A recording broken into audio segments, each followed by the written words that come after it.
center, they had snapping issues a week ago. Bama won the toss. They elected to defer. So Wisconsin will open up the game on offense, and Katie gave us the details as to what's going on at the quarterback position. Danny O'Neal gets the start. Last week, Jesse, he was 23 of 27, 283 yards and 3 touchdowns. That's the most yards ever by a Wisconsin starter in their debut. 3 touchdowns a week ago. Yeah, he's next man up with the injury, obviously. He's not the biggest in the country, doesn't have the strongest arm, he's not the fastest, but he's got moxie, Joe, and he competes. And I think he's playing with lots of confidence. He started 11 games last year as a true freshman at San Diego State. And as you mentioned, broke the school record for most passing yards by a quarterback in his first start last week. He's going to need that confidence today. O'Neal, first strike is complete. It goes for 9 yards as he is able to connect with his tight end, Grant Steck. Impact Players brought to you by Fairfield by Marriott. Well, Katie had mentioned Jake Renfro getting the start at center. Not 100%, but it's going to be critical. He's able to handle the crowd noise. Vinny Anthony is the go-to receiver outside for Danny O'Neal. LT Overton, D lineman's got to be able to get pressure for Alabama. And Deontay Lawson, coming off that ACL last year, has got to play well. Second and short. And they'll keep it on the ground with Dylan Jones, who will have the first down for the Badgers. And you know, Wisconsin wants to run the football inside against the banged-up Alabama defensive line. Their starting nose guard, Tim Keenan, out. The backup nose guard, Jeremiah Beeman, out for the year with a knee injury. So they're starting big number 90, London Simmons, only a true freshman. And with Wisconsin kind of getting back to a more ground and pound, pro-style physical rushing attack, they definitely want to try and run into the teeth of this Bama defense and see if they can wear them down. London Simmons, the true freshman you mentioned, who gets the start for Bama. He had some very impressive moments in the fall scrimmages. Here's Danny O'Neal scrambling and sliding on first down. Well, it's a good decision that time by Danny O'Neal. It's a little bit of an RPO that breaks down. Yanze Pierre able to get some pressure along with James Smith. So just a good, quick decision by the true sophomore quarterback. It's not there. You see green grass in front of you. Just go get what you can get. You avoid the negative play. It's critical in this game, Joe. They're able to keep the offense on schedule. Danny O'Neal breaking the huddle. Began the season as the backup quarterback. Stepped up when Billy Edwards was injured in week 1. Edwards, the transfer from Maryland, who they were set to go with. This is Kekahuna, who they love to get into space and try to get him the ball any way they can. Billy Edwards, we mentioned, transferred over from Maryland. There he is, sprained his knee in the opener. That was against Akron. He left that game in the second quarter. Yeah, and pass rush right now. Without Billy Edwards on the field, Alabama's going to try to get after the backup quarterback on this critical third down. But pressure and getting after QBs, that's been the problem for Bama early this year, Joe. Only 1 sack on the season. These guys have got to step up and win their one-on-ones.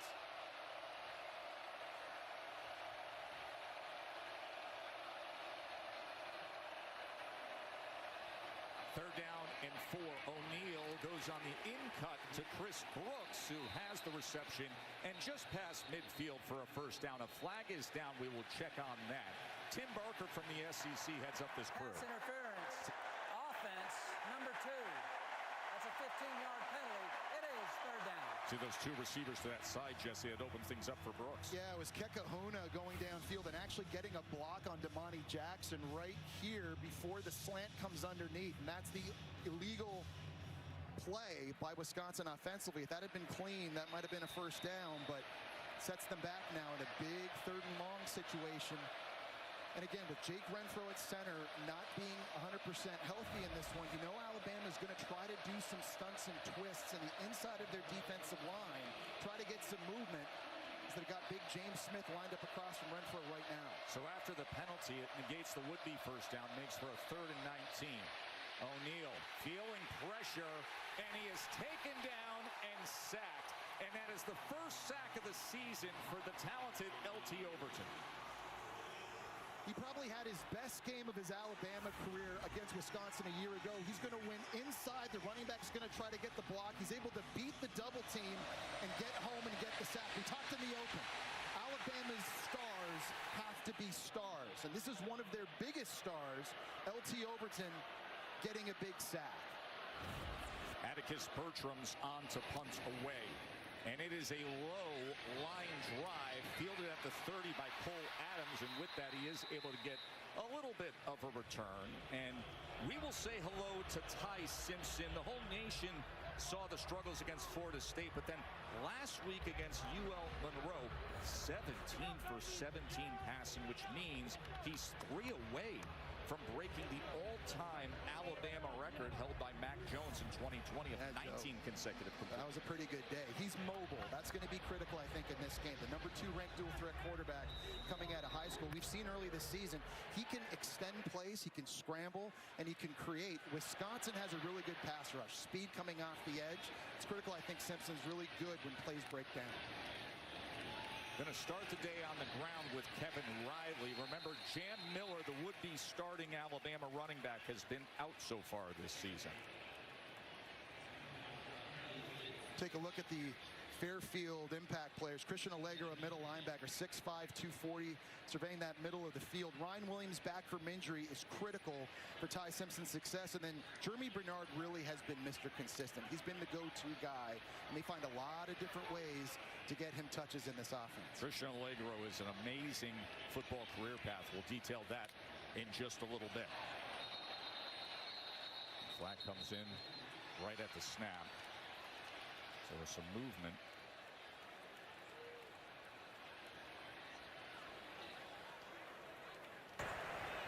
False start on the offense, number 80. 5-yard penalty. It is second down. The athletic tight end Josh Cuevas, who has 2 touchdown catches on the year, but the motion up front, he's second and 15. Yeah, it was Ben Barton from Wisconsin who flinched a little bit right at the snap. Josh Cuevas saw that, and then he flinched, and he gets the penalty, now moving Alabama in the opposite direction.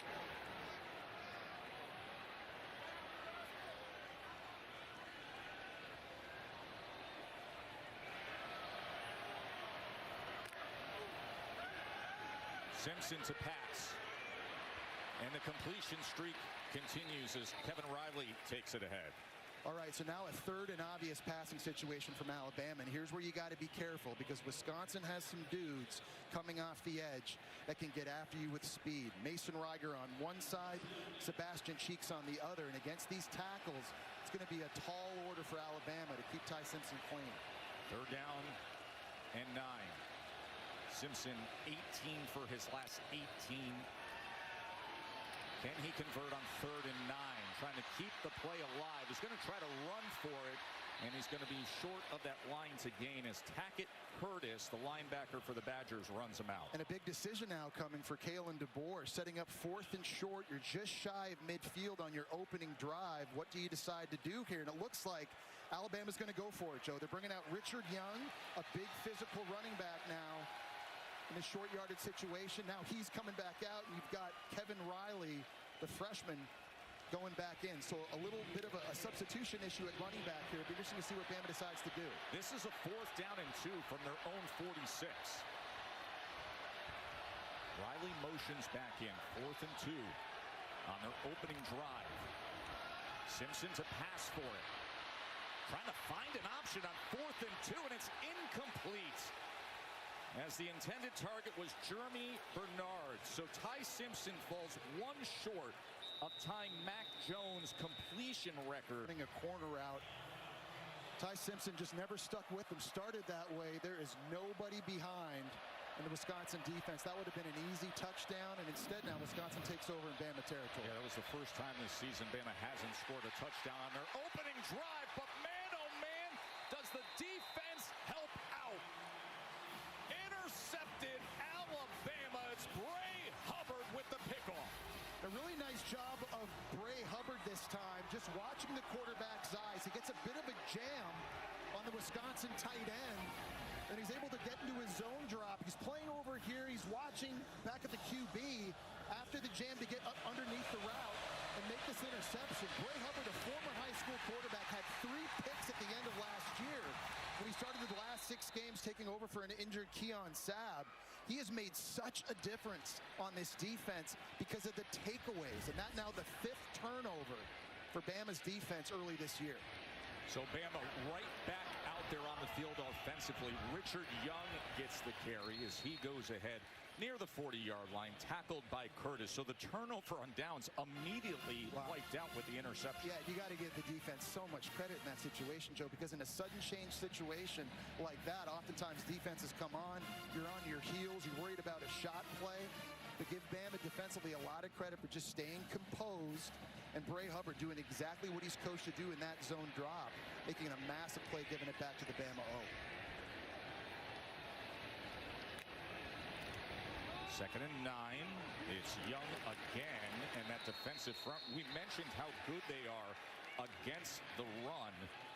They have been outstanding. They've only had one rush allowed of 10-plus yards coming into this game. That's number 1 in FBS. Well, the defensive line is without question, I think, the strength of Wisconsin's defense. They can stop the run. They're big, athletic, physical. They're deep, but they can also get pressure on the quarterback with just 4 guys. And you're going to see a situation here on 3rd and long. Alabama's got to really be careful how they protect this, especially trying to help their right tackle, Wilkin Formby. You see right now Daniel Hill, their big running back, lined up to the right side potentially to give chip help right here. 3rd down and 9. A gap pressure gets picked up. Simpson downfield and gets it complete to Ryan Williams. Didn't play a week ago. Was concussed late in the game against Florida State. They're so happy to have him back. What a great job by Daniel Hill in blitz pickup. He's scanning all the way across to see where the blitz is coming from, and he finds it coming right into his kitchen with Tackett Curtis. And he just stones it at the line of scrimmage, and that allows Ty Simpson to step into that throw and complete to Ryan Williams. 24-yard reception by Ryan Williams. Now they work the other side as they get it to Jeremy Bernard and Jesse. Jeremy Bernard, that has been the go-to target early this season. 10 of his 11 receptions have gone for a first down or a touchdown coming into today. On one side for Simpson, you got number 5, and then how nice is it to have Ryan Williams back on that last play, 3rd down. Really great job with the route running, being patient. He is an explosive play waiting to happen. He's so fast, he's sudden, he's got great body control. These are 2 guys that they just want to feed as often as possible in this game. 2nd and 5, short pitch to Riley with a blocker in front, but unable to keep his balance to take advantage of Gino Vandermark's block. Katie? You know, Tess, Ryan Grubb said he met with Ryan Williams one-on-one while he was sidelined, and he challenged Williams on his preparation habits. Grubb said it had nothing to do with work ethic. It was more about being intentional with everything he does on the field, and Williams agreed. He needed to be more detailed in his play. An example would be looking the ball all the way in on a catch to secure it. Little details like that have a big impact on play and production, and Williams recognizes that. Yeah, and Katie, the good news was, even though he had 3 drops against Florida State, they threw his way 11 times. That's easily the most he's ever had in a game at Alabama. So they are featuring him early this year. They got to keep doing that. 3rd down and 2. Simpson sprint left. Gets it complete to Ryan Williams right on cue to move the chain. Yeah, and it's a nice job of lining Ryan Williams up in the slot. Last year we saw him line up outside a lot more frequently, but this time on 3rd down in the slot, he's got some access and green grass to work with, and just a very easy read for Ty Simpson. Great job getting his shoulders turned. A little bit of a bobble. And again, drops were a problem against Florida State, but early in this first quarter now, 2 catches for number 2. That's a good sign for Bama's offense.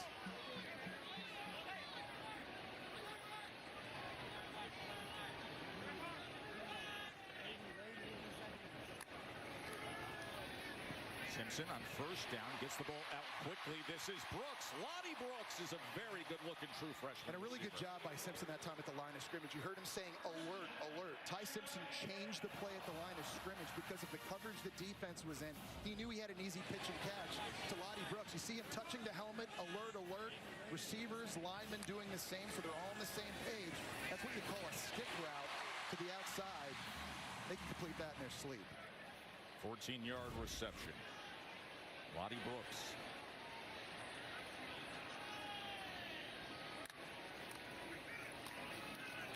Riley made the first would-be tackler miss, and then worked his way for a couple of yards. Man, tough sledding against this Wisconsin D-line. We've got a lot of 300-pound bodies right up there in the middle, and it's going to make it tough. Alabama's a physical offensive line, but they got their work cut out for them in this one. I think anytime you get down in this field position around the 10-yard line going in, I think think if you're Wisconsin, you got to be ready for Ty Simpson and his legs. Remember, very mobile, and this is a place that they like to get him going in the run game too.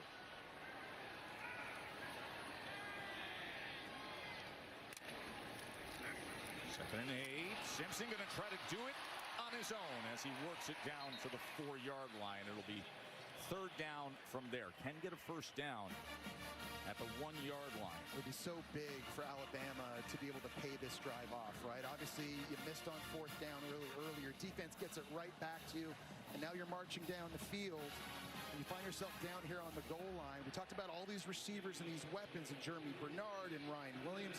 Josh Cuevas at tight end, also a guy that has 2 receiving touchdowns this year from the tight end spot. Right now lined up all the way down here at the bottom of the field.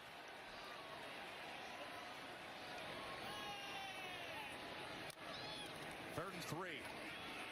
Young straight ahead, and he is stopped. This outstanding run defense for Wisconsin now forcing another fourth down situation for Bama to consider. You know, and you haven't seen enough from Alabama running the football to give you a lot of confidence that they can run this thing in anyway. The fact that you're playing a big physical front seven in Wisconsin doesn't give you a lot of confidence in that either. I think the fact that you're playing a young quarterback and Danny O'Neal who's just turned it over, you're playing at home, you're trying to seize momentum. I like this call, Joe, by Alabama to go for it here, but I think you got to throw it. Here's your fourth down. 4th and 1 for Alabama. 11th play of the drive. They go with Bernard to the outside, and Bernard reaching for the pylon and has it. Jeremy Bernard with the touchdown run.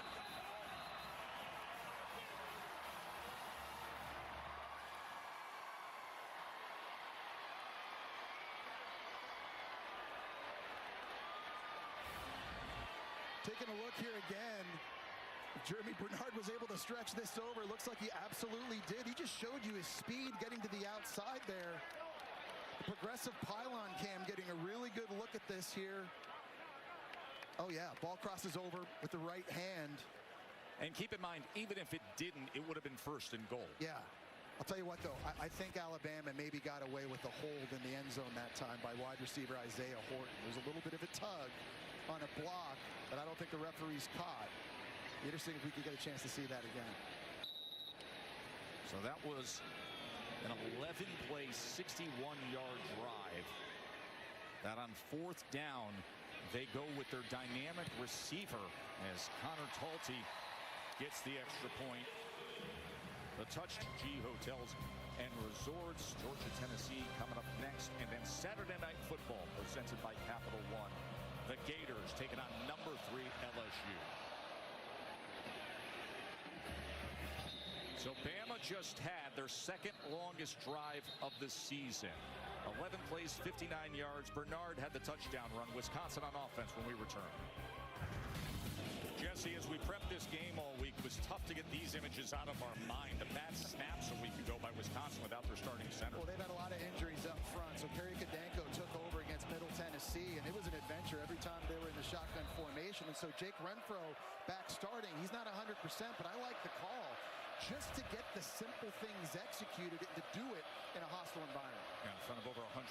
They go with a counter on a short pitch on the inside, as that was Darian Dupree with the carry, but hard to find anything. Gets back to the line of scrimmage. Well, Joe, Wisconsin hasn't had any continuity up front on their O-line this year. Their left tackle, Riley Mallman, started the season as a right tackle. Their right tackle, Emerson Mandel, started the season as a right guard. Their right guard's a redshirt freshman. He's only in his second start in the center. We mentioned Renfro not 100%, and it's just really hard to score points consistently if you don't have that chemistry and continuity week in, week out with your 5 best guys up front.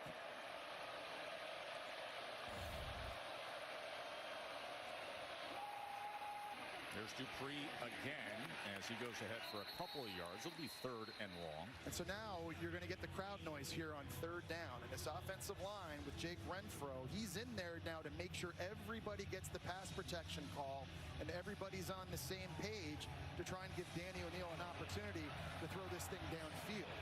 But this is where the hostile environment becomes a factor. 3rd down for O'Neal. And he gets it complete to Dupree, who came out of the backfield. It's a first down, Wisconsin. Wisconsin's second first down of the game. And I love that, the quick snap that time, catching Alabama off guard. The crowd noise isn't going to be a factor if you just get this thing snapped quickly on the wheel here. Linebacker late, getting to the outside. That was Nakai Hill-Green. He wasn't ready for the snap, and Danny O'Neal held on to it just a tad long, but still able to fit that thing in to Darian Dupree, and they moved the sticks. 12-yard completion from Danny O'Neal.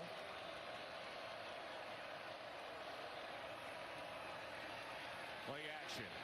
We'll get it back to Dupree, and Dupree is wrapped up immediately by Deontay Lawson. Deontay Lawson had that ACL against Oklahoma last year, and we saw him in the first game against Florida State. Didn't always look like he was running full speed. I don't think it was an effort thing for Deontay Lawson. I just don't think he trusts yet that his knee is okay, and they're really hoping they get him back to how he was playing at the first half of last year, because when he is, he's playing at an All-American caliber level. Coming to the end of the first quarter, Wisconsin's first trip ever to Tuscaloosa. Jeremy Bernard with the 2-yard touchdown run. Next Saturday at 10:30. Welcome back to Tuscaloosa, where Deontay Lawson will tell you the Alabama standard deals in accountability. Ever since the Florida State loss, he said players are more comfortable saying what's uncomfortable. Guys have more urgency in the film room. They're speaking up. There's an intensity during the week of practice leading into games. Lawson said you can't just show up on Saturdays and expect to win. Winning comes from Monday through Friday, and there's been a better commitment to these past 2 weeks, guys. Yeah, Katie, he turned to you yesterday and he said we have to play fast and free, and that's what they do right here as Quay Russaw comes in and tears down Danny O'Neal. Oh, and that's not a good sign at all for Wisconsin. Jake Renfro, who came back from injury because they needed him so desperately with all the bad snap issues, is down. Well, that was a fantastic effort by Quay Russaw coming off the edges. We get maybe an opportunity to see Renfro going down. That's him just right in front of the quarterback. It just gets rolled up on by Russaw at the end. And again, Renfro wasn't 100% coming into this one. He's just going to use his hands. Watch him slap the arms down of Emerson Mandel, the right tackle. That is textbook fundamentals in pass rushing by Russaw, his second sack. And we talked about the issues Alabama had early this year, not being able to get the pressure they wanted. They already have 2 sacks in this one, and that is very, very bad news now, Joe, for Wisconsin. This offensive line already so banged up, and now a big leader and a veteran presence in Renfro walking gingerly to the sidelines. So Kerry Kadonko comes into the game. He started last week. The snapping issues, we showed you that just a few minutes ago. He's a former walk-on who had never really gotten significant playing time until last week, and he struggled snapping the ball, and now playing in front of 100,000 on the road here at Saban Field at Bryant-Denny Stadium. Yeah, I think Luke Fickell and I think a lot of Wisconsin fans right now, including Danny O'Neal's back there, you're just holding your breath just to get this snap executed. And oh, by the way, your first play is a 3rd and 14. And the pressure comes straight up the middle, and it's Landon Simmons, the excellent true freshman, their 3rd sack already. So Kane Womack is trying to run some stunts and twists right on the new center up front, inside and around, to try to get him picked. And that clears the true freshman through. He just absolutely bowls Kerry Kadonko over with just brute force and strength, splits the double team, and gets the 3rd sack for the Tide. London Simmons, excellent true freshman. London's going to have a heck of a career here in Tuscaloosa. This bounces, and then Cole Adams chooses to pick it up, and it's a smart decision as a flag comes down as he surged ahead on the punt return.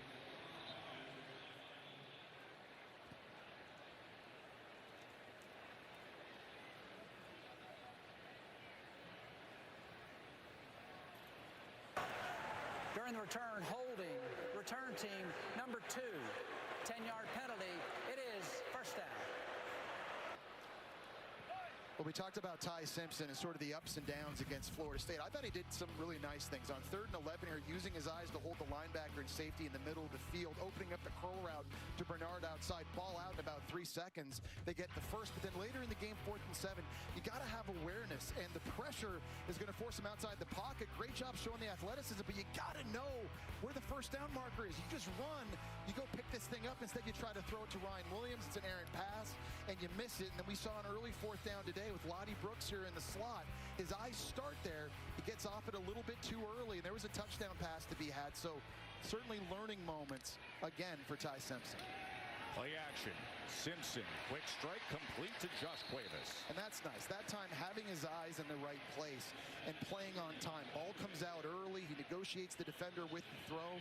When you've seen Ty Simpson play on time, when his eyes and his feet are together and he's hitching and getting the ball out quickly, he's looked really good early this year. 2nd and short. He's going to pass again. Pocket. Breaks down, and he's taken down. And coming up with it is Christian Allegro, who grew up in Darien, Connecticut, was a massive lacrosse recruit, committed to Navy, went to prep school as a post-grad, and has turned into one of the great sleepers. And, Joe, he completely ran Richard Young over. Watch this. 250 pounds, bowls him right over on his way to the quarterback. It's a huge negative play. Richard Young, and you got to pack a lunch. Again, the size and the physicality of Wisconsin's front 7, it's giving Alabama some problems. That young man's life turned around when he made the decision to go to Avon Old Farms, and lacrosse went away, and football became his focus, and he has emerged as a star. Isaiah Horton with the reception. And it's really impressive, too, because to learn to play the position and all the footwork and learning, it's not just see ball, get ball, but... Personal foul, roughing the passer, number 22 on the defense. 15-yard penalty from the end of the run. First down. They're going to tag Mason Reiger, the outside backer for Wisconsin. Yeah, he was running on a loop inside here. He's just got to be able to pull up. Ty Simpson gets that ball out. That's a huge penalty after 2 really good plays by Wisconsin's defense. The Louisville transfer Reiger can't believe it. Luke Fickell upset about it as well. Bama now all of a sudden on about the 43-yard line after that costly mistake. You know, that was one thing Wisconsin did so great a week ago, Joe, against Middle Tennessee. They didn't have one penalty the entire game. They play very smart, normally very, very disciplined. Yeah, clean otherwise beyond the bad snaps that we showed you earlier. And now obviously the penalty here sets up Alabama to be on the march in Wisconsin territory. Simpson off play action, drives the ball downfield, and it's Bernard. Here goes Jeremy. Touchdown time. Scored on the ground, and now a 43-yard reception for a score.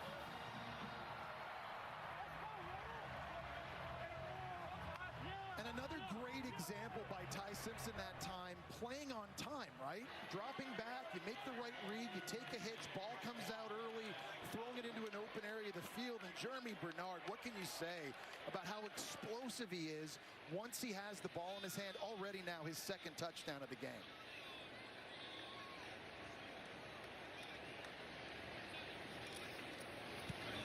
Now they got Ryan Williams back this week after the concussion, but it's been Jeremy Bernard who's been their most consistent playmaker this season. And I love this setup here. You're running a clear out, you're running a clear out, and the guy you're watching is Bernard outside running the end into the open area of the field. Watch Ty Simpson after the fake.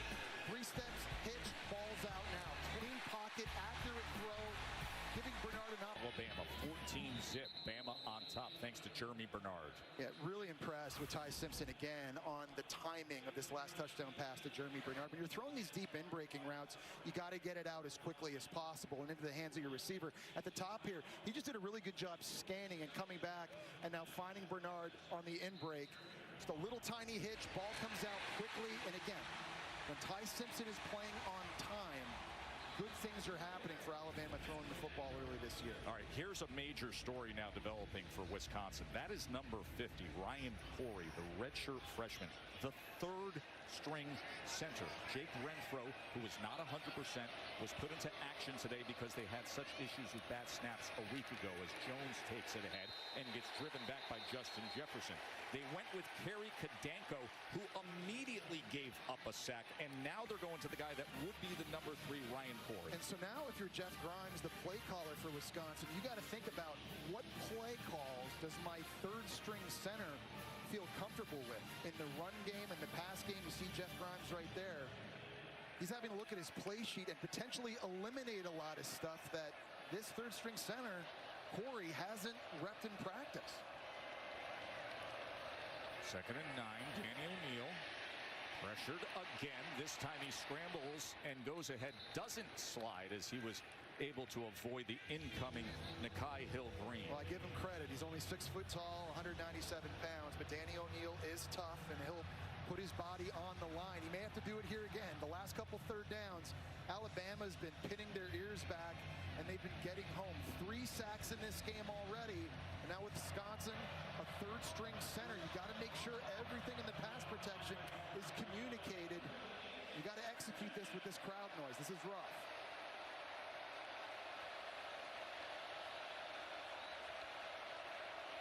Third and 5, sprint right to get away from the pressure. Throw back against the grain to Mason, and Lance Mason with blockers in front downfield as he had Riley Mahlman, the left tackle, clearing the way. And that is such a great play call by Jeff Grimes. You're moving the pocket, you're getting him out of harm's way this side, trying to get all the flow on defense going that way as well, and then you go misdirection with the screen back to the tight end. And Lance Mason really is a great tool in this offense. We saw him last week line up in a three-point stance, in slot, receiver, at fullback, all different places. Dylan Jones goes for a yard. You're seeing a lot of different stuff here, Joe, in terms of quick snap counts, lots of different formations and misdirection, trying to put Bama on their heels. Flag is down.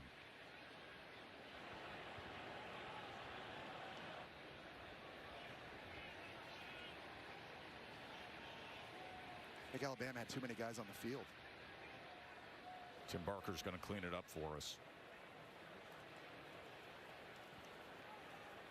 Coach Deboer, second season here. Of course, 9-4 a year ago. And then the opening week loss to Florida State on the road this season.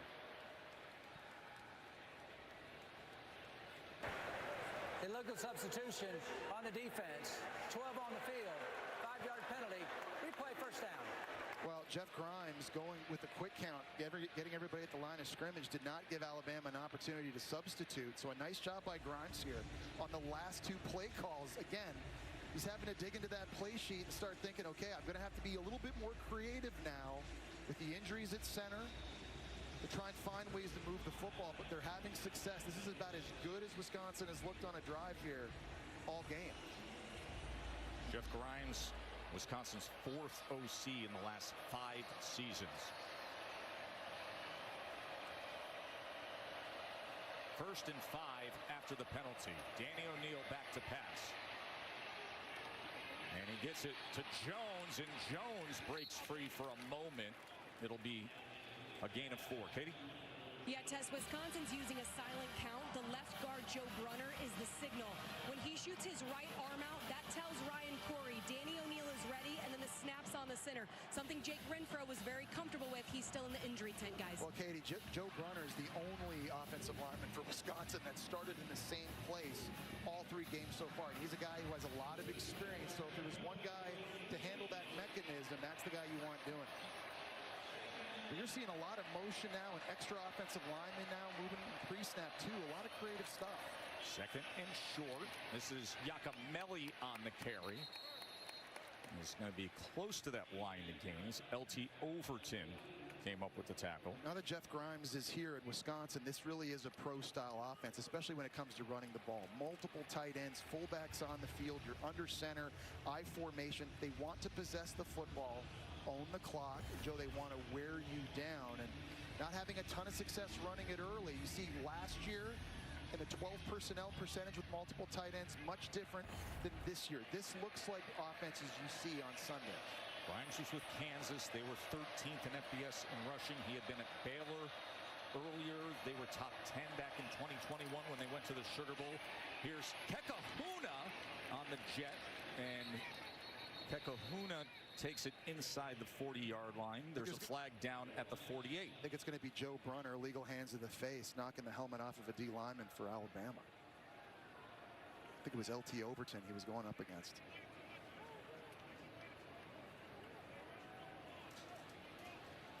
Personal foul, hands to the face. Number 56 on the offense. 15-yard penalty. First down. Number 22 may remain in the game for Alabama. He stays in the game because it was the penalty that caused his helmet to come off for Alabama and Overton. But these costly penalties, Joe, for Wisconsin now on both sides of the ball here recently, they are just killing Wisconsin. Luke Fickell cannot be happy. You just feel like coming into this kind of environment with the injuries you have, a quarterback on the offensive line, you're going to have to play as clean a game as possible. No penalties, no turnovers, and they've had issues with both early. That makes for a 1st and 25 as they shift Dylan Jones back into the backfield. Second 15-yard penalty when Wisconsin was driving in Alabama territory. O'Neal, he's scrambling, and he darts out of bounds before the incoming Nakai Hill-Green was after him. James Smith was applying some pressure as well. What's happening now for Alabama is because you're setting them up in 2nd and 3rd and long, and they're getting that pressure with 3 and 4 guys up front. Kane Womack, the defensive coordinator, is just playing big zone coverages. He's got 7 guys playing back. You're keeping the football in front of you. You're rallying to it. You're not giving up explosive plays. This is exactly where Bama wants to be defensively.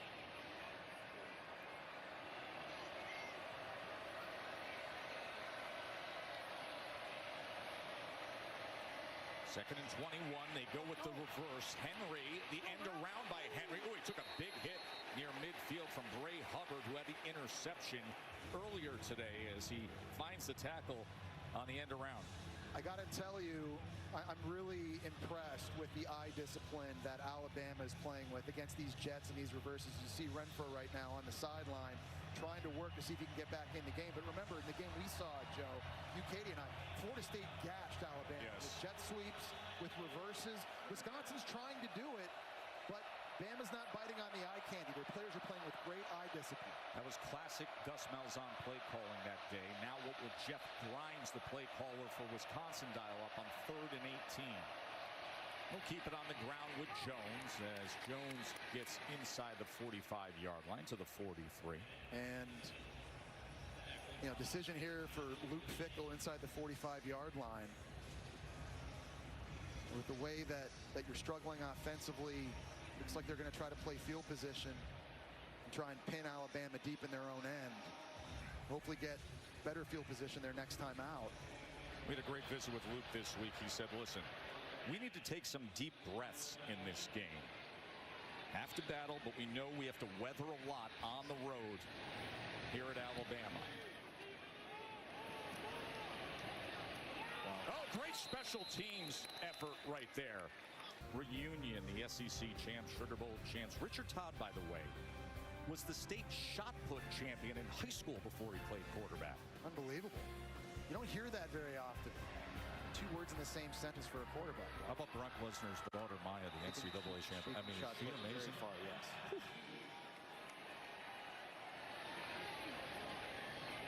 So from the 2-yard line, here's Ty Simpson from his end zone as Kevin Riley's going to give them breathing room and a stiff arm and more. Kevin Riley's off to a good start this season. He really is. The redshirt freshman started 5th in the depth chart at the start of fall camp, but with Jam Miller going down to injury, he just waited his turn and took advantage of his opportunities. He's been their most explosive runner these first 2 games. See the stiff arms from Riley there, only 191 pounds, but just trying to fight the Wisconsin defender off, and he's been giving them some life in this run game. He deserves these opportunities and these chances.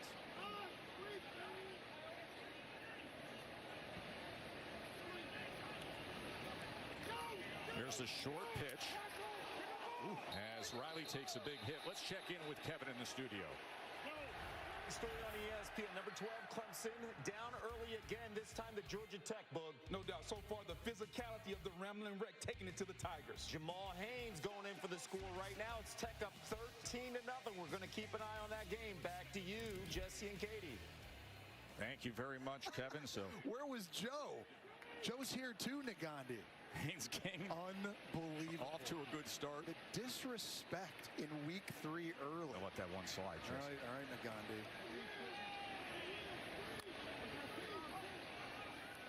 Ty Simpson with the strike to Isaiah Horton. Isaiah Horton's a guy they want to get going in the offense. Big target at 6'4", transfer from Miami. Only had 1 catch against Florida State, but started making some plays last week against Louisiana Monroe. And we already talked about Jeremy Bernard and Ryan Williams, but if they get the big fella on the outside, they get him rolling in the offense too. This passing game, I think, even goes to the next level.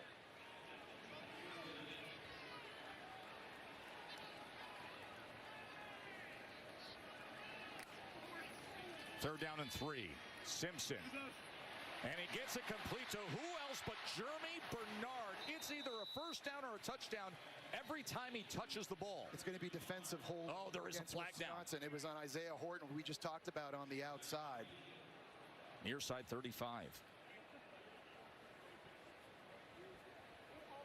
I'll tell you, Ty Simpson is in a rhythm right now. And after going 17 for 17 in their last game, what is he now, 10 of 11 in this one? Holding on the defense, number 6.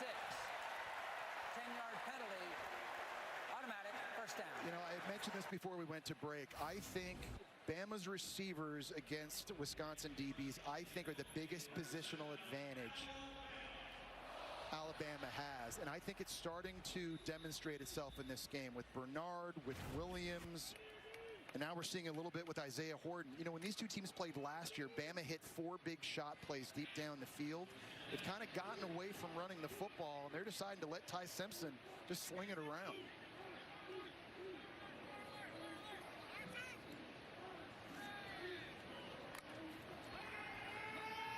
Simpson on first down. Downfield and wide open is Ryan Williams. And another great job by Simpson that time, changing the play at the line of scrimmage. You heard him say, alert, alert. They had a different play called originally. They all got on the same page. You see everyone start like touching their helmets. That means they're all together. They're now going to go play action. And how about the timing by Simpson? Hitch, ball comes out. He rolls it over top of the defender for another accurate throw. You're watching Ty Simpson get more and more confident. Ever since that first game against Florida State, he is growing up right before your eyes. 10 of 11 today. Remember last week, 17 of 17. Play action. Simpson. Fleet feet, tucks and runs. And then is tackled near the line of scrimmage as it was Witt who was able to find him. Yeah, that's a fantastic job of Witt and his effort there. That time, everything taken away down the field by Wisconsin. So Simpson, his mobility, he can create. But a 250-pound outside linebacker and Aaron Witt, great job getting to the outside and getting Simpson on the ground. Outstanding job coming over from Nebraska. So after the 2-minute timeout, second down for Alabama. Ty Simpson has been accurate today, and that continues to the outstanding freshman Lonnie Brooks. And really good blitz pickup that time by Daniel Hill on the outside. Agard's coming here on a pressure. He's going to stone that, and that's what gives Simpson time to get his eyes downfield. Through the progression, he's been so accurate throwing over the middle here. This is a big drive for Alabama now. Remember, Joe, Alabama's going to get the ball back first here in the second half. So now in a golden opportunity to get some more points before going in at halftime.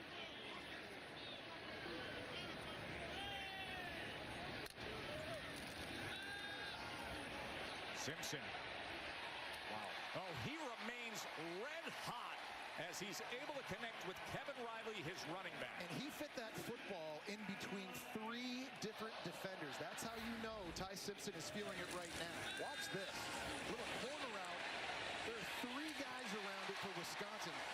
going to the redshirt freshman back, Kevin Riley, who has such good hands. It's been such a big part of this passing game so far this year. But the confidence in that guy right there, Joe, it is off the charts right now. That's him on first down. Remember, 17 for 17, was 18 for his last 18, then had an incompletion. Now 11 completions in a row for Ty Simpson. To the end zone, and add to it, Isaiah Horton. Ty Simpson can't miss.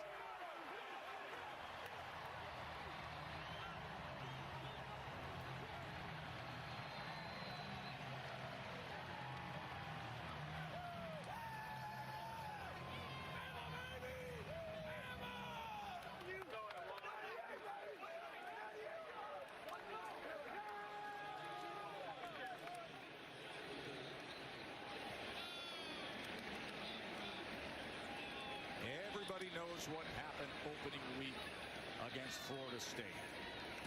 But then Ty Simpson has grown into it, has steadied himself, and is delivering with strikes. And Isaiah Horton, we were talking about him earlier. He's now with the touchdown reception. Ty Simpson's second of the day. They're up 21-0. An opportunity to go to studio where, Kev, I know it's all in the moment and there are some guaranteed phrases, and I apologize for Jesse being here for all the wrong reasons. He's our Golden Bachelor host, okay? We know he likes to stir it up here. Booker McFarland, Kevin Nagani here. Coming up on the State Farm Halftime Report, Clemson on upset alert. The highlights going on right now over on ESPN. And Oregon, slow start for them in Chicago. No, but how about Dante Moore, a little flip to Jaden Lamar, a little 5-yard touchdown? Kev, I believe even you could have scored on that touchdown. That would have been very easy for me. Jesse, not so much. Oregon up 10-0 right now. Back to you guys. And just get ready for the most dramatic halftime report ever. Renfro's back in at center. Remember, he left the game earlier. They went down to their number 3 center in this first half. Now Renfro's back. Wisconsin's going to have to regroup here going in at halftime, and they're going to have to figure some stuff out. Down 21-0. Obviously, it feels like they're going to have to throw it around in the second half to have any chance to come back in this one. With all those injuries up front with Renfro, they got to make sure he's okay, but they have to be able to protect Danny O'Neal if they're going to have a shot. Jake Renfro missed last week's game. Talked about, of course, in a setting like this, having to deal with the silent cadence. You see the statistical measures today as Alabama, 212 total yards to Wisconsin's 59. Ty Simpson looked incredible in that first half. Simpson was 13 of 14, 192 yards and 2 touchdown passes. Davey. Thanks, Tess. Coach, Ty Simpson seemed to be playing with so much confidence. How would you assess his first half? Yeah, he did a nice job. He's taking care of the football. He's ripping some balls in some windows. Great drive right there by the offense, and that was obviously it was led by him. Wisconsin's playing a younger quarterback. What do you like? He's playing with poise and confidence. He's ripping the football into some really small windows. So just a week after going 17 for 17, here he is, 13 of 14 with 2 TD passes. Bringing the heat, brought to you by Sonic Smash. Well, and he's playing with great timing right now. Here early in the game, doing a nice job getting through the progression. Ball out on the dig route to Bernard in just over 3 seconds. They score on the play. On that last drive before the half, he changes the play at the line of scrimmage. Ryan Williams on an outbreaking route again. On time, just over 3 seconds. And it's a pitch and catch. How about this throw into triple coverage for the freshman Kevin Riley, who makes a great stab. And they cap it off with Isaiah Horton outside on the slant throw. This is easily the best football Ty Simpson has ever played in his life. And Alabama's got to be loving it. Flea flicker to open up the second half as Simpson then goes underneath the Williams with blockers in front. So a flea flicker screen, and here goes Hollywood. How about that to start the second half? Razzle dazzle roll tide.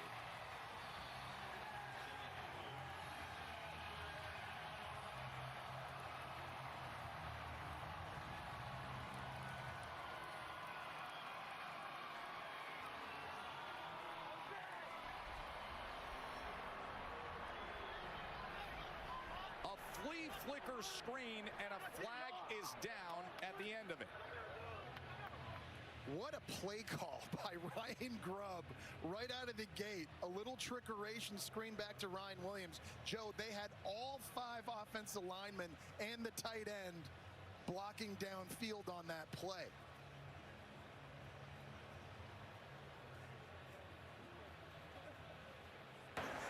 The score is a touchdown. Unsportsmanlike conduct, contacting, running into an official. Alabama, number 52 on the sideline. That penalty will be enforced on the kickoff. Touchdown. Well, it's all just going Ty Simpson's way right now. That's the easiest touchdown pass he'll throw today. Talking to Caden Proctor there, but everything they are dialing up right now is working beautifully in the passing game, and they are not taking their foot off the gas.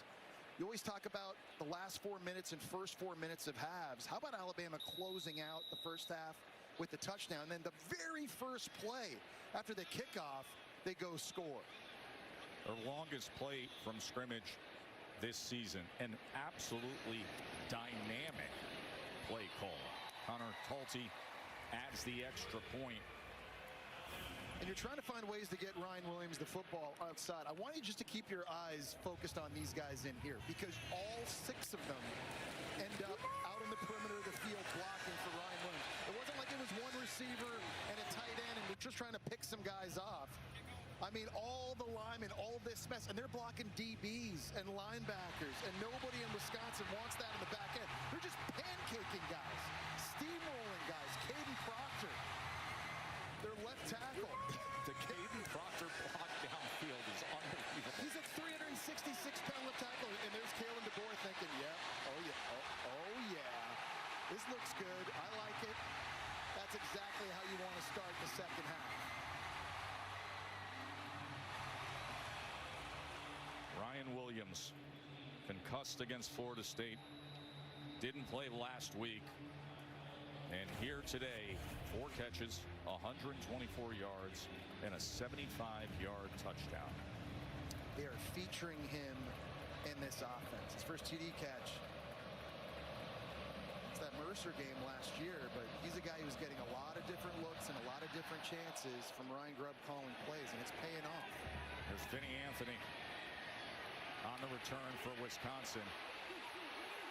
And it's a good one for Vinny Anthony.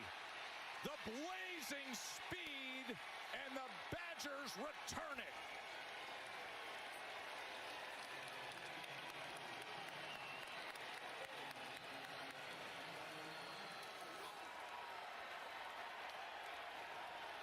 It's a fantastic effort by Vinny Anthony. Last year against USC, he had a 74-yard kick return. And at a time where you just absolutely had to have it, great job by their go-to receiver, making one move. And nobody from Alabama even touches him, Joe. A 95-yard kickoff return touchdown.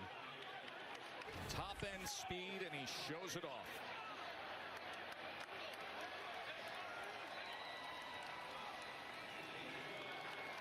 Vinny Anthony gets Wisconsin on the scoreboard. That's a play they absolutely had to have. They got to start throwing his way more on offense too, Joe. You see the offense today and what they were able to basically almost double their production on that one kick return. Ryan Williams, the 75-yard touchdown to start the second half off the trick play. And then Vinny Anthony, 95 yards. They have 59 total yards of offense. He just went for 95 here. 2 touchdowns in 28 seconds to start this second half. Joe, Jesse, and Katie with you here in Tuscaloosa. Can we please go back and see 6'7", 366-pound Caden Proctor? Ricardo Hallman's worst nightmare just came to reality here. 366 pounds is Proctor, going up against Hallman, who weighs only 190, and he absolutely baptizes him in the name of the Father, the Son, and the Holy Spirit. And Ryan Williams is off to the races. Caden Proctor was that far downfield on the razzle-dazzle flea flicker screen to clean things up. Joe, he's one of the guys we talked about in our open about being one of their best players that has to play like one of their best players. He gave up 7 pressures week 1 against Florida State, but you're seeing him here today playing a whole lot better, not just pass blocking, but getting downfield. After the play, personal foul, blindside block, number 36 on the return team. Half the distance to the goal, first down. And Caden Proctor's a guy, Joe, that at that size, 6'7", 366 pounds, he's so athletic. And for stretches of time, when you watch him on film, he just dominates people. And when you see plays like that, that makes you believe, yeah, he could be a top 10 pick in the NFL draft. The problem is lapses in focus and concentration over stretches of games. They just need him to be more consistent. There's the guy he protects.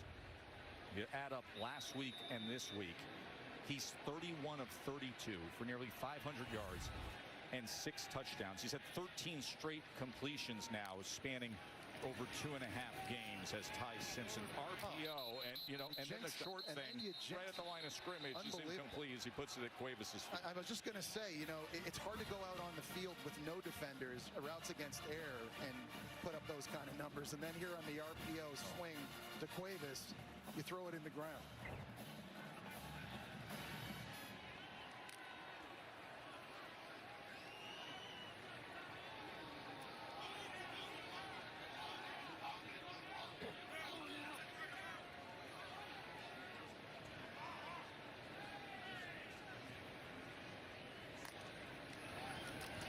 Simpson,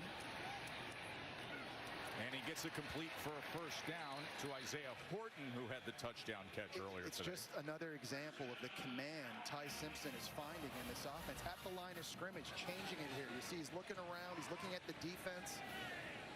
We're going to change up the look.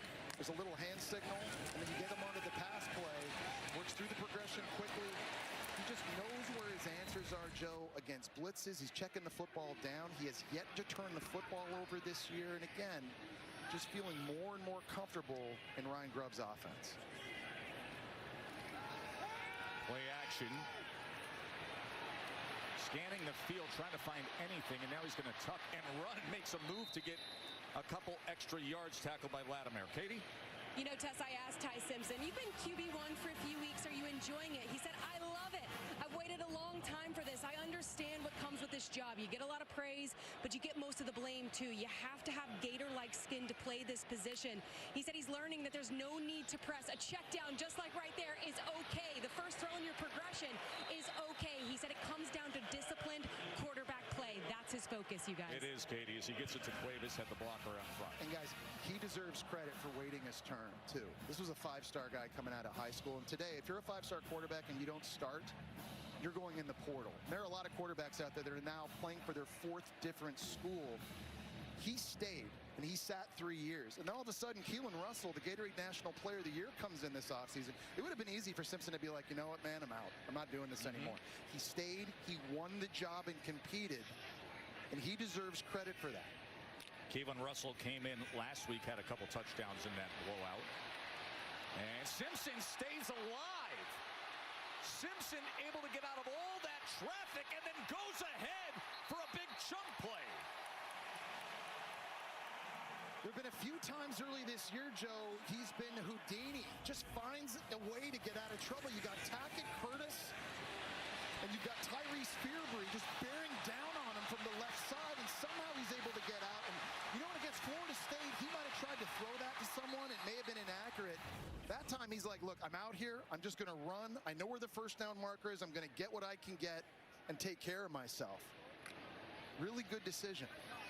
This is such a different quarterback than the one who opened up on the road against now that top 10 Florida State team.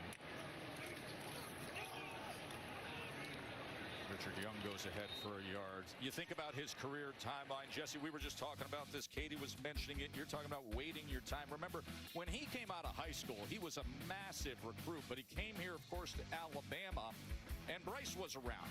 Had to wait his turn behind Bryce Young, and then there was another guy sitting around this program as well. Jalen Milroe made so many plays here, throwing in, running, now playing for the Seattle Seahawks, and At the end of the day, Ty Simpson believes his best chance to win a championship, his best chance to play at the next level is here in Alabama, playing for Kalen Deboer and Ryan Grubb's offense.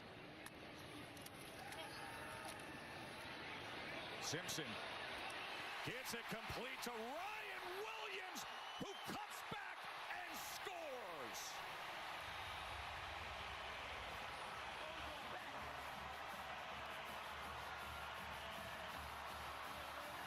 What a massive return for Ryan Williams.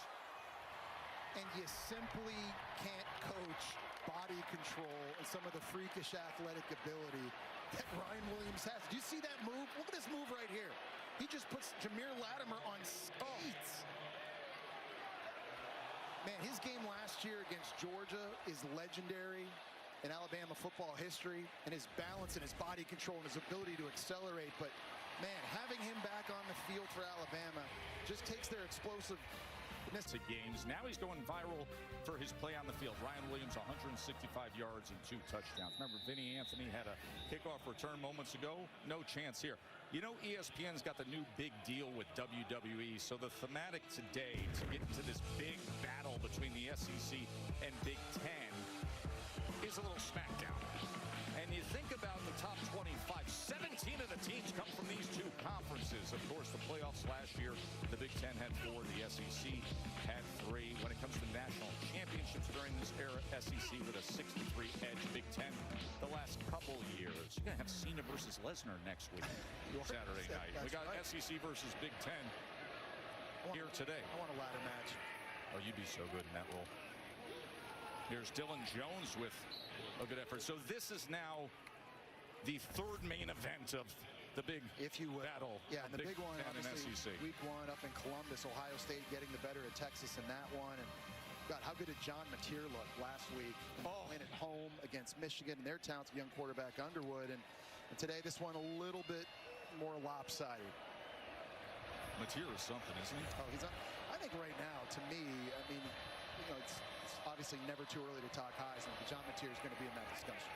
And now all of a sudden Wisconsin's going to go flea flicker, and it doesn't quite look the same, but it does get completed for a first down to Dylan Jones. Well, they got to find ways to get explosive plays, Joe, and that's been a big issue for them on offense this year. Coming into this game, only 12 explosives. When you consider one a 10-yard run or a 20-yard throw, they just haven't got it. LT Overton slow to get off the field. It's really hard for an offense when you have to always go 8 plays, 10 plays, 12 plays to score points. Wisconsin just has not been able to find those chunk plays, and now their offensive coordinator Jeff Grimes is trying to manufacture them through some trickeration.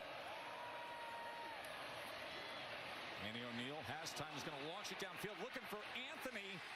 And he can't come up with it. Vinny Anthony, who had the 95-yard kickoff return earlier in this second half, covered by Brown. And that was a great route that time by Anthony. He had beat Xavier Brown in a double move. Watch this. You got to throw this thing downfield now.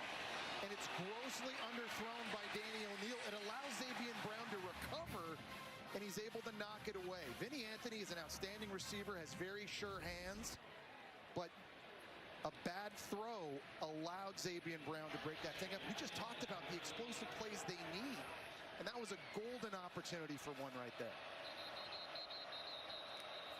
Timeout is going to be used by Alabama. They were trying to run a man off the field. You saw Rousseau sprinting to the sideline.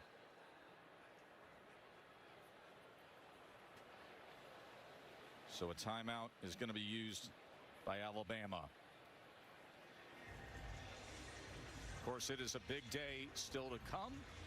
Georgia and Tennessee set for you after this. Holly Rowe will be on that broadcast. Joe, Jesse, welcome to Knoxville. This is going to be an epic matchup of 2 unproven quarterbacks. Who can be calm and collected will be the key to this game. Joey Aguilar has been just that. 5 touchdowns, 0 turnovers, but he'll be facing a Georgia defense that is healthy and complete. Now, the Tennessee defense is without key players. Both corners are out and 2 key defensive tackles. We'll see who can stand up the best defensively here in this big matchup. Thank you, Holly. You got to read on that game, Jess? Yeah, I'm really interested just to see Gunnar Stockton. I think we're still trying to find out about him. It's his first true road start against an outstanding pass rush from Tennessee. The Vols have 8 sacks this year. And listen, from a guy that's played in Neyland Stadium a couple times, I know how loud and how hostile that place can get. It's going to be real difficult for Georgia's O-line to hear anything. And so I think we're going to learn a lot about Gunnar Stockton in this game. Well, it's getting really loud here when you get to third downs like this. You also know what it's like to play at Bryant-Denny Stadium. Jesse, you're the last Florida starting quarterback to win here at Bryant-Denny. It just makes you feel old. And you should put an asterisk beside that, knowing that Tim Tebow obviously never played here at Bryant-Denny Stadium. But yes, I am old. Thank you. You're also modest. You know what I like, Joe? You made a very astute observation earlier. I am also the last Canadian quarterback. You are the last to come down to Bryant-Denny Stadium and get a win as well. I'm just trying to find accolades here. Snap infraction on the offense, number 57. 5-yard penalty. It is third down. Well, that's against Jake Renfro, and that's not the kind of penalty you're expecting. The reason he's playing through injury and in the game right now is because he's able to get all these kinds of things executed, but just nothing going right up front right now for Wisconsin. This tool together offensive line.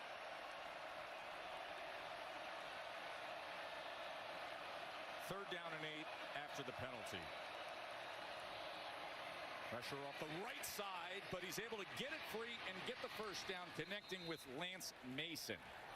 Really nice job by Danny O'Neal on the blitz, knowing where his hot throw is going to be. Keon Sabb is just bearing down on him free. So he doesn't panic. He doesn't take off running. He stays in the pocket, delivers the completion to Mason. Danny O'Neal took a big hit there as well. Good toughness and good decision making by the true sophomore San Diego State transfer.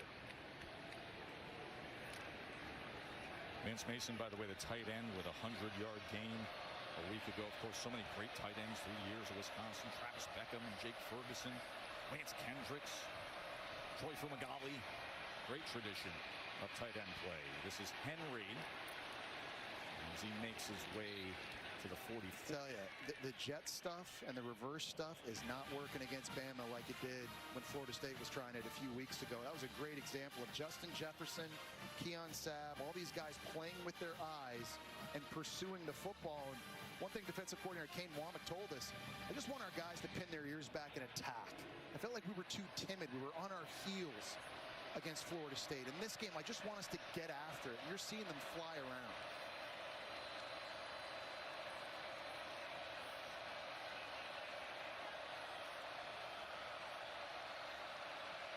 Shifting the formation as Danny O'Neal. Play clock is counting down as he quickly gets it out and does so for a first down to Vinny Anthony. Well, they gave up 230 rushing yards that week 1 game against Florida State. Today, it's a whole different story, and you're seeing guys play more aggressive. It's impressive because you got a nose guard in London Simmons, a true freshman, really at the tip of the spear for this defense. But I also like Kane Womack's dialing up more pressures. Yeah. You saw a safety blitz 2 plays ago, a corner blitz on that last one. He normally doesn't blitz very much at all. But there's a more of an aggressive play calling style we're seeing as well. This time O'Neal keeps it, and it's a good decision as the umpire gets run over at the end of that play right there. At the end of that play, the umpire was run over. That is Jason Yates on this Matt LaFleur. Yeah, and Vinny Anthony's trying to get a block coming from the left-hand side, and then you got Danny O'Neal. They kind of just converge right on the umpire. Man, you got to get down fast. Danny O'Neal got to that second level quickly. Hasn't happened very often, but not the most graceful fall, but he seems like he's okay. He's up, he's back. That's Stan Y, by the way. I'm sorry, the official listing of the crew was misprinted for this game. Wow. I apologize and hope Stan is all right. Darian Dupree on the carry. Well, did you see Bray Hubbard just come up and make that stop? Zero hesitation. You talk about flying around, playing aggressive. He's coming from the left of your screen. There's number 18. No hesitation. Hello, Darian Dupree. Bray Hubbard already with an interception early in this game, but he's making his presence felt. He's about 215 pounds. Plays downhill, big factor, but also in the pass game had an interception earlier today. 2nd and 6.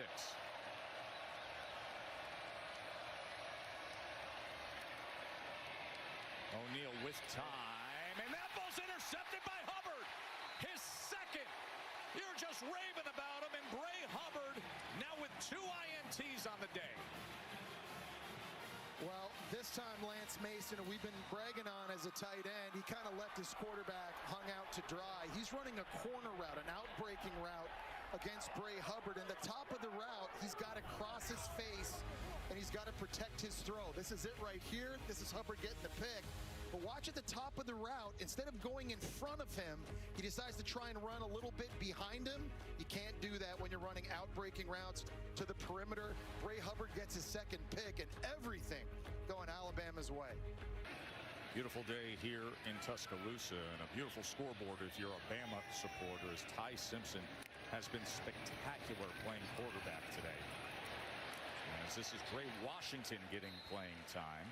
Remember, this is SEC All Day on ESPN, presented by IHG Hotels and Resorts. Jesse, coming up next, it's Georgia and Tennessee. They've won 8 straight net series. And then tonight, 7:30 Saturday Night Football, presented by Capital One Florida. Can they bounce back in a spot like this against number 3 LSU? They've got the talent, I believe, to win that game, but it's going to be tough sledding. I'll tell you, through 2 games, Joe, I have loved LSU's defense. I know. Weeks brothers at linebacker, Harold Perkins healthy, the upgrades through the portal and the D-line, and Blake Baker's second year calling plays. They look so good on that side of the ball. Simpson has looked so good all day, and it continues with Jeremy Bernard as he connects with him there. Remember, Bernard had a touchdown earlier, both on the ground and with a reception. What a nice job of feeling the pocket here by Simpson. You're going to get pressure from Riger around the outside. Simpson's got to step up in the pocket. Proctor's trying to ride him upfield. Just gets a piece of him. There's a defender right in Simpson's face, but yet another accurate throw by Ty Simpson. He's able to quicken his feet up and get this thing off and put it right in the face mask of his target.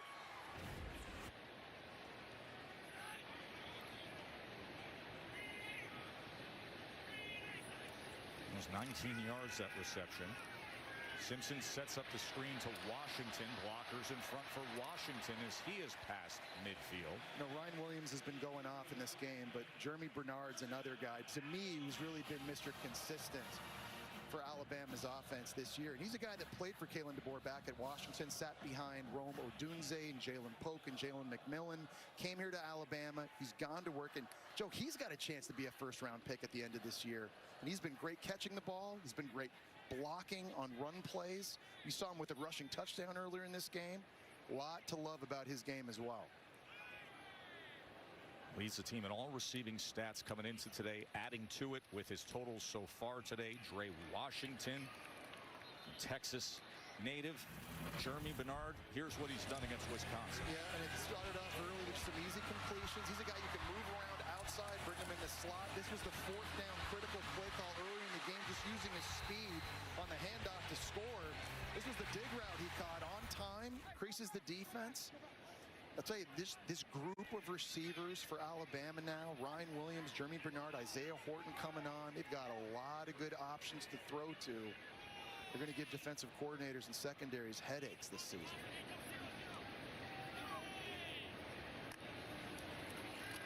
Simpson. Shallow cross, his 20th completion today, and it goes to Horton, and it's another first down. Katie. Yeah, Tess, you know, Bernard, he has the 1-2, the grit to stick in there and impact this offense in more ways than just catching the football. Bernard said he's not playing for himself. He plays for his teammates to set them up for success. And Kalen Deboer says Bernard's willingness to block downfield, that inspires other guys. That aspect of his game is a perfect example of what Alabama's standard looks like. Yeah, Katie, Ryan Grubb, their offensive coordinator, tells that receiving room, you won't play receiver here if you will not block downfield. How good are you when you don't have the football in your hand? Number 5 for Alabama has been awesome. Well, by the way, an assistant equipment manager apparently as well, as you saw him giving a little help to Horton there. Here's Cuevas, and he gets taken down just at the last second. I'll tell you, man, by Fairby. Joe, you're lucky as a quarterback if you have one guy at receiver that you feel when you need to play, you can look his way, right? But it's not just Ryan Williams. Jeremy Bernard. And we're seeing Isaiah Horton. Lottie Brooks is a really exciting true freshman. Rico Scott's a guy that has some juice to him. you're Ty Simpson, you literally can drive back and just let the coverage dictate who gets the football, and that is such a luxury to have when you're throwing. It was the one thing this summer when we were really previewing the season we would talk about the wide receiver room at Alabama, the wide receiver room at Ohio State, the wide receiver room here in Tuscaloosa. They're just a cut above. Riley with the reception on the backfield. You just, the quick decision making too, and it's not just them, and then you got Riley coming out of the backfield too. You got weapons everywhere. Cuevas at tight end. It's just so hard, I think, as a defensive coordinator trying to decide who am I taking away, who am I doubling when you look at all this skill on the perimeter of the field for Bama. This Ty Simpson stat line today, as we come towards the end of this third quarter, it is outrageous how well he is playing from last week into this week. Right now, 22 of 24, 4 touchdown passes, 375 yards. And he's got a free one here, and it is knocked away at the last second by Latimer.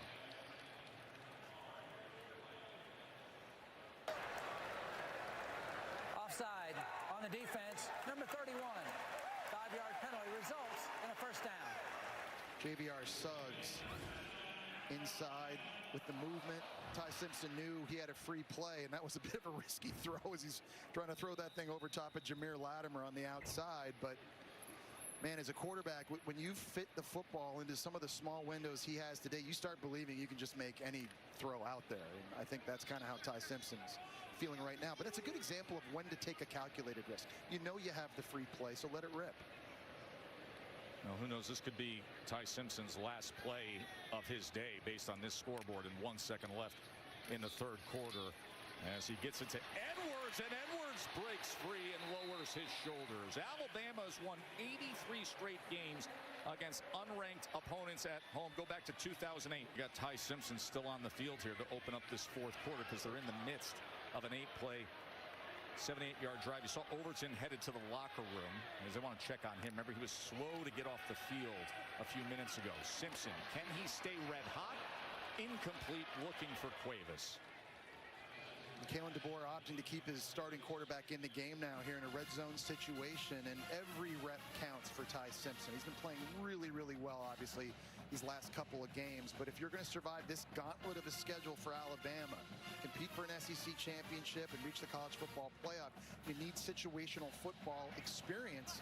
And here an opportunity down in the red zone where it's very hard to throw the football into very, very small windows. Good chance for him.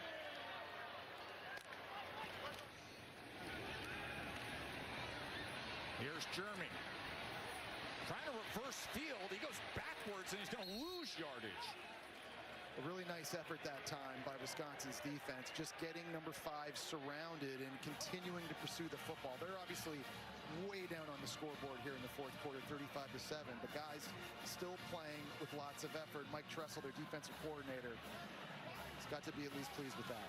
Yeah, Mike just saw Austin Brown make a nice play. The 3rd and goal.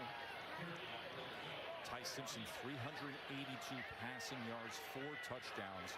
And here's a 3rd and goal. Got Williams in the slot here. Again, very close to the line of scrimmage. He's got the entire field he can attack from this position, anywhere he wants to go. Simpson to the end zone. Oh, that was right on his hands.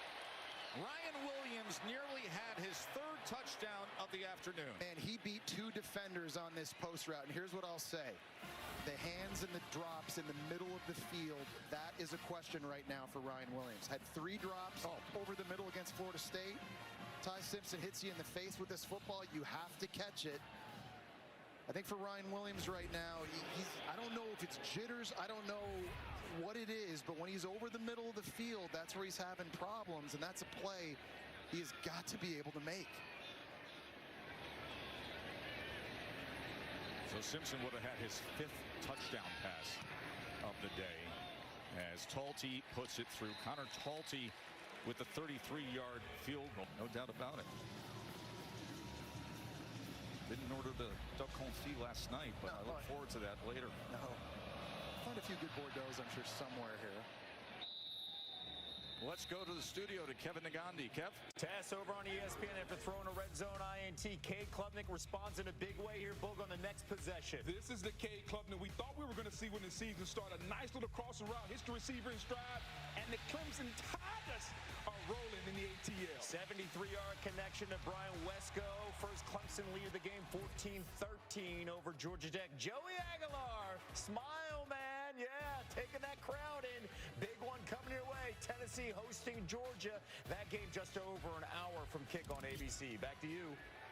Looking forward to that. You got Tennessee, Georgia. You got Florida at LSU as the SEC on ABC continues all day and night. Dupree with the carry.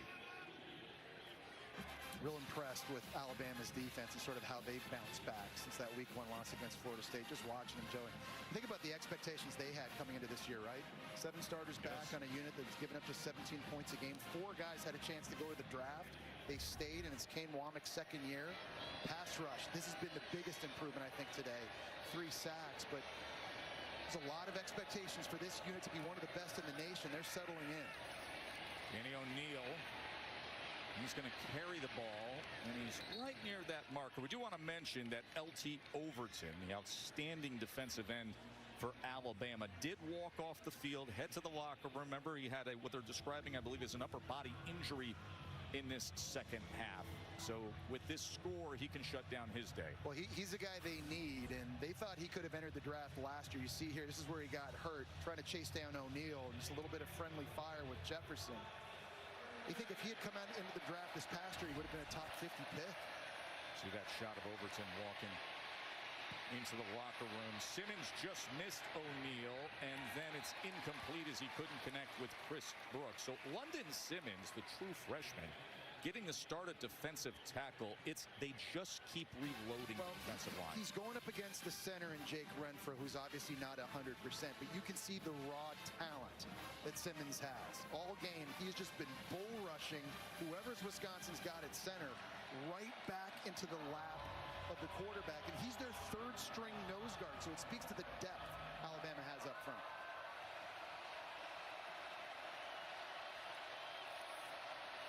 They'll go with the up back. That is Aker as he goes ahead on 4th and 1. Jackson Aker, who plays that hybrid tight end fullback position for Wisconsin with the carry. Well, that's the 3rd time this year they've taken Aker, lined him up at fullback in a short yardage situation, and he's gotten the first down on a dive. Really good job to move the chains. I think if you're Wisconsin right now offensively, obviously lots of question marks with respect to injuries and everything else, but Luke Fickell's looking on, and he's still learning about his guys. He wants to see them compete. He wants to see them finish this game the right way.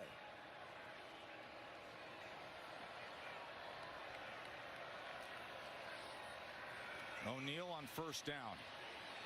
And he's going to have to check down, but it was too high for Dupree. Really nice job by Alabama taking everything away in the back end. I think that has to make you feel better, too, if you're Kalen Deboer, knowing that the strength of your defense, I think, is still the DBs. 4 starters back from a year ago, and last season they had 17 picks, Joe. So you got guys like Hubbard out there, guys with experience, ball hawks. They can cover man-to-man. They can read the QB's eyes and make tackle in space, and that's critical. So when you look down the schedule, they're going to play Garrett Nussmeier, John Mateer, Lenore Sellers, etc. O'Neal's going to dial it up downfield, but it's beyond the reach of Ballard, and Danny O'Neal was taken down hard at the end of that play. Well, the pass rush right now, unrelenting. It was just after he threw this football. Man, he takes a big shot. That's Isaiah Faga, the redshirt freshman for Phoenix City, Alabama.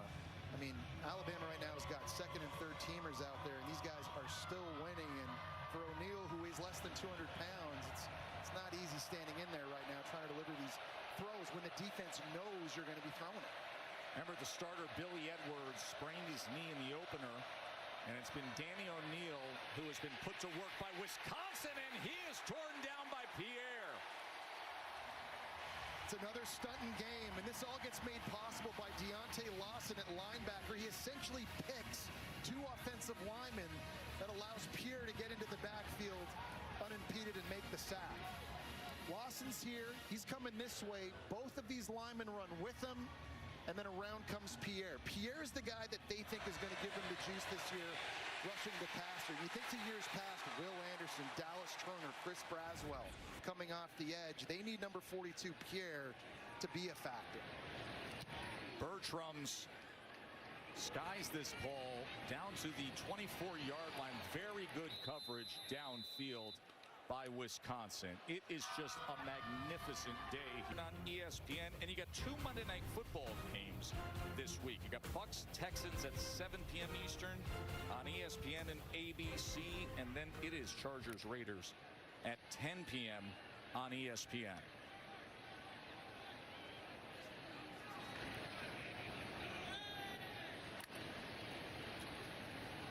Here's Kevin Riley on the carry. So the double dip of Monday Night Football. Both games are available on the all-new enhanced ESPN app. Katie George, you're going to be working that Chargers-Raiders game out in Vegas, aren't you? Yes, sir. Can't wait. First NFL game.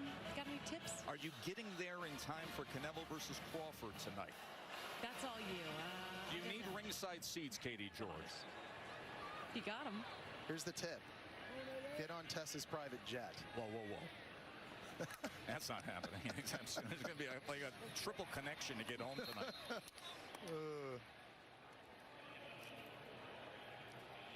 Well, Ty Simpson's still out there now for Alabama, getting more reps. They subbed out, I think, almost their entire offensive line, just trying to give Simpson some looks. You know what I think is interesting, Joe?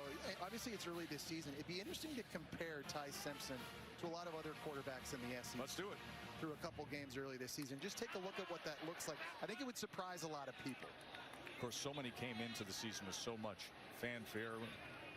Nussmeier, of course, we will see tonight with LSU hosting DJ Lagway. Yep. Here is Simpson. Wow. Oh, man, there's another drop. This time it's the freshman Brooks. Remember, Ryan Williams dropped a would-be touchdown moments ago, and now he was looking for Lottie Brooks here. Well, all these guys had a lot of hype coming into this year. Arch Manning's struggles early this season, well documented. Joe, you, Katie, and I saw him last week. DJ Lagway has gotten off to a bit of a slow start, as has Lenora Sellers. And you look over here at Ty Simpson, the kind of season he's having. He's out dueling and out playing some of these other guys. And Ty Simpson played a really good Florida State defense in week 1 as well. But, you know, it begs the question. False start on the offense. Now all 11 players got set. 5-yard penalty. It is 4th down. If Ty Simpson keeps playing like this, then what's the ceiling for Alabama? I think winning an SEC in the college football playoff is absolutely achievable. And I know this was really the big question mark coming into this season. Alabama's first punt of the day comes with about 9.5 minutes to play in the game as Blake Dowd sends it away. Ty Simpson, nearly 400 yards passing. He's at 382, 4 touchdowns. That guy's played it right through, and Ty Simpson has bought in since the start. He has improved dramatically since the road loss at Florida State. Look at this number here. Second consecutive game, 80% completions, 3 TD passes. Mac Jones, the only other guy to do it. Pretty good company. That message has been simply practice with purpose. Be intentional, really intentional with everything they do. Unstoppable performance is presented by Ram Truck. How good's Bray Hubbard been in the back end here? Interception really early. Remember, that was right after they turned it over on downs. And the hits coming up, defending the run, then getting another interception late. 2 picks for the former high school quarterback. He's counting them off. He has been the back line of defense, and he's really, really leaving his mark early this season, I think, on Bama's defense. 2nd and 4. Wow. And a good run fit that time as Giacomelli is met.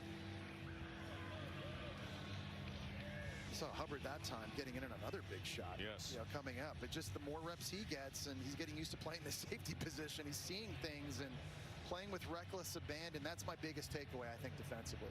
What different from what we saw against Florida State, guys are just playing aggressive. It's like they're not thinking as much.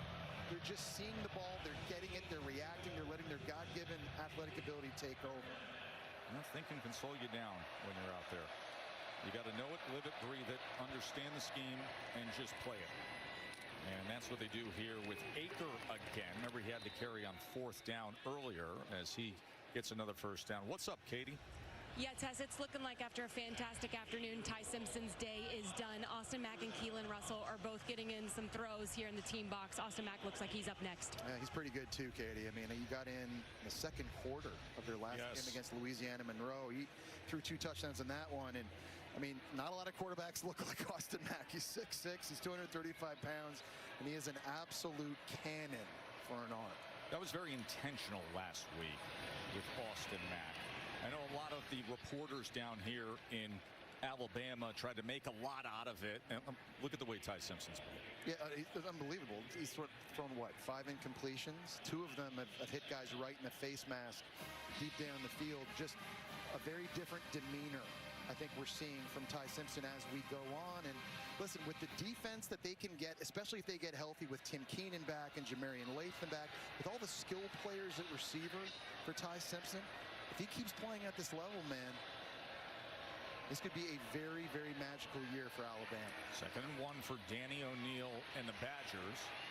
O'Neal being chased. O'Neal survives it and then lunges ahead for the first down. Is tackled by Keeley. You know, and for Ty Simpson, going back to him, I mean, the situation is good coming into this offense, right? I mean, you've got a center in Parker Brailsford who is going to get all the protection calls and everything dialed up in front of you. You've got a potential top 10 pick, left tackle. You've got all this talent at wide receiver that you're seeing today. And you got Ryan Grubb, an outstanding offensive play caller, you know, dialing them up. I mean, it feels like a situation for Ty Simpson is just plug, play, perform. And these last 2 games now, he's doing exactly that. Then you get the break before you play at Georgia. Danny O'Neal takes it ahead. And remember, Georgia is coming your way against Tennessee. The Vols 2-0, number 15. Josh Heupel is with the fans making the entrance there as that Vol walk takes place at Rocky Top, and then they will be running through the Power T at 3:30 right here on ABC against number 6 Georgia. Well, they've lost 8 in a row against the Dogs, so they need to turn that around. Joey Aguilar, to me, has got to have a great day throwing against an outstanding and very talented Georgia secondary. Joey Aguilar, the starting quarterback for Tennessee, with 5 touchdown passes on the year. Oh, that's a good strike to Jaden Ballard. Danny O'Neal to Ballard as he was locked up with Xavier Brown, and Wisconsin with the 41-yard touchdown. But you haven't called Ballard's name at all so far in this game, and this is just a simple go route, one-on-one with Xavier Brown at the top of the screen. He just beats him with speed. Brown never gets his head turned around to locate the football, and Ballard's able to make the catch. This is a guy, Joe, that was the number 5 ranked receiver coming out of high school. He goes to Ohio State, and you walk into a room, and Garrett Wilson's there. Chris Olave's there. Jackson Smith and Jigba, Emeka Ibuka, Marvin Harrison, and Jeremiah Smith shows up last year. And it's just hard to get on the field. So he comes to Madison to get an opportunity. Great to see him making a play. And it was an impressive play and a good throw. Guy who started his career at Ohio State. Grew up in the great tradition of Massillon, Ohio. So many great stars have come there through the years, and he's their all-time leader in career receiving yards. What it feels like to play in like a heavyweight clash in this conference. That'll be coming up against Georgia right here on ABC. Let's go to the studio to Kevin. What's up, my man? Tess, AT&T keeping fans connected as we take a look at our multi-view showcasing a bunch of great games, events across our networks, and the one we're watching right now in the left corner over on ESPN, early 4th quarter, Georgia Tech just took the lead. They're up 21-14. They got the 2-point conversion. We will continue to monitor this potential upset that is brewing over on ESPN. Catch all these games over on the new ESPN app. Back to you. That was Haynes King with the 1-yard touchdown run that put Georgia Tech ahead by 7. Austin Mack now playing quarterback for Alabama, as he did a week ago, and A.K. Deere, the true freshman in the game, at running back. All right, let's talk about Austin Mack. Last week, he goes 8 of 10, 80 yards, a couple of touchdowns. Coach Deboer said everybody wants to make something out of it. It became a story that was bigger than it needs to be. But a good, solid, big-body backup to Ty Simpson. Yeah, I was trying to kind of light a fire under Ty Simpson a little bit, stay competitive, make sure you're paying attention in meetings and practicing good habits, and it certainly worked. But this Austin Mack, man, just when it comes to the physical things, you just don't see a lot of guys like him. Part of the system at Washington that Ryan Grubb was running, and now here at Alabama, A.K. Deer on the carry. It'll be 3rd and 1. Yeah, and A.K. Deer is pretty good too. He was the #2 running back coming out of high school. He's only a true freshman. He ripped off a 56-yard touchdown run against Louisiana Monroe as well. This backfield absolutely loaded with 5-star talent.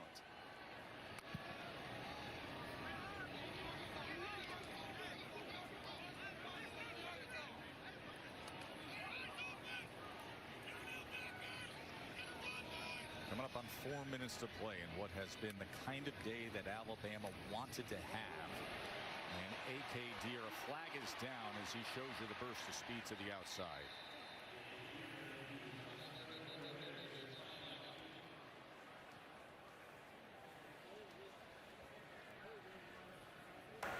Illegal formation on the offense. 5 or more in the backfield. It's a 5-yard penalty. It is 3rd down. They're all things Kalen Deboer is going to keep track of. And obviously all the backup offensive linemen in the game right now. Got to make sure everybody's lined up correctly. And a big part of that, too, is Austin Mack making sure everybody is where they're supposed to be. But even though you're up right now, big on the scoreboard for Kalen Deboer, they're still holding these guys to a standard. And that had a chance to be a big explosive play. That looked like A.K. Deer was about to break out. So a missed opportunity there for Bama.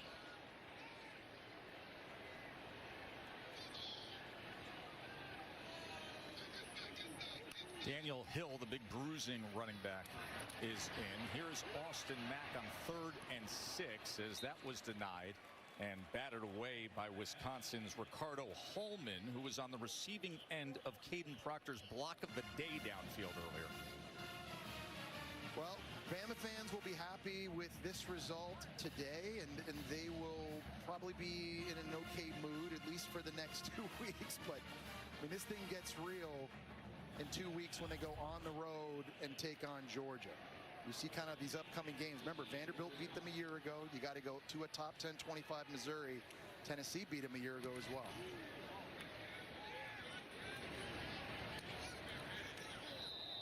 It's so interesting because we had the experience, obviously, of opening up the year with Alabama. We even started today's broadcast saying, okay, so which team are they? The team that, you know, you didn't like some of the body language down there in that loss at Florida State, but then they come back in a remedy game last week and they look sensational. They look sensational. They do. Their best players played really great today. We sort of singled out some guys, and LT Overton getting a sack. Ryan Williams has gone off. Caden Proctor's looked really good. Bray Hubbard in the back end defensively. No one's been better, though, than Ty Simpson throwing the football. And if this keeps up, this is a team that can have a very special year. Joe, I think, though, it also just puts some perspective. Florida State might be really, really good. It's early this year. It's still way too early to make that declaration, but maybe Florida State's the real deal. At the end of the year, you'll look back at that loss early this season and go, actually, really not that bad of a loss. Week 1 and Ty Simpson's first career start. Here's the quick assessment I think we can give on Florida State. Listen, there may be some stumbles and roadblocks here and there with the Seminoles. The coordinator changes and just Tommy Castellanos at quarterback in terms of what he brings, galvanizing a locker room. A great fit in that new Gus Malzahn offense. You know, it wasn't one of the splashier quarterback portal moves that everybody talked about, but it's a perfect fit for what they're trying to do. Dupree carries it. Yeah, I mean, it's an interesting. Listen, he lost his starting job at BC at the end of last season. By the way, the guy who many thought was going to be Alabama's starting quarterback, Lonergan, is now the starting quarterback at BC. It's like the domino effect of college football. Just the revolving door. And you know that the guy who never left during his career in Alabama, Ty Simpson, the guy who stayed to compete, waited his turn. Greg McElroy waited his turn for 3 years, won a national championship. Mac Jones waited 3 years himself, won a national championship. Alabama's hoping it's going to be the same thing for Ty Simpson. But when you look at Alabama's schedule as a whole, it is brutal.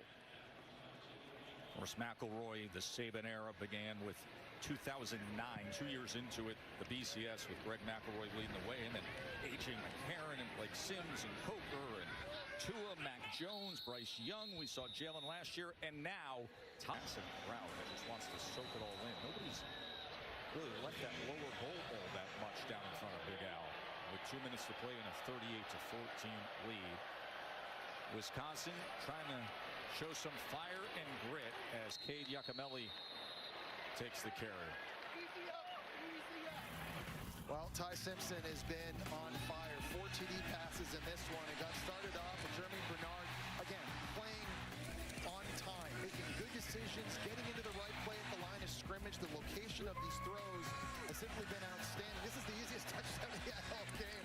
The first play of the second half on a screen to Ryan Williams, and Ryan Williams dropped a touchdown pass in the fourth quarter. Otherwise, that would have been 5 TDs for Simpson. Joe, of all the numbers, everything has looked really great. You know what the best thing Ty Simpson's done this year? What's that? Not turn the football over yet. And that was a big issue a year ago. As talented as Jalen Milroe was, he had 20 turnovers. So far this year, Ty Simpson taking care of the ball, keeping the offense on schedule. Got to be impressed with what you've seen from number 15 early. Exactly what Bama fans want to see. Remove any doubt, any question marks about who is the leader, who can get the ball to these dynamic receivers and put points on the board. There's your answer right there. It is a confident Ty Simpson.